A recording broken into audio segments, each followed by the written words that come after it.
Kailan pa? Kung kailan matanda na tayo? Ganun ba? Mahal, huwag kang magsalita ng ganyan. Mas mabuti pa siguro, mag-abroad na lang ako at maghiwalay na tayo!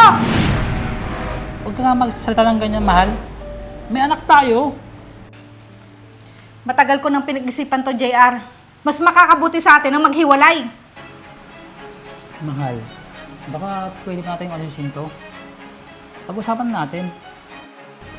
Nakapag-desisyon na ako, JR. Buo ng loob ko. Bahala ka na sa buhay mo. Mahal! Mahal! Kaya kasalanan niyo lahat ng to.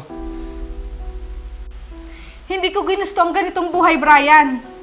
Hindi ko hawak ang kapalaran natin. Kaya sana, huwag mong isisi sa akin ang mga nangyari. Nang dahil sa ambisyon niyong yan, nasira ang pamilyang ito. Siguro, hindi talaga kami para sa isa't isa ng tatay mo, Brian. Ganun lang kadali sa inyo sabihin sa akin yan, Nay. Minahal ko din naman kayo ng tatay mo, anak. Kaso, hindi kami magkasundo. Pagmamahal ba ang tawag niyo doon, Nay? Nasa kabila ng paghihirap ni tatay, doon niyo siya sinukuhan.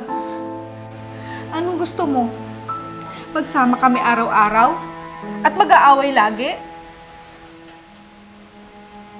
Alam niyo bang nararamdaman ko ngayon, Nay? Masakit! Dito! Dito, Nay!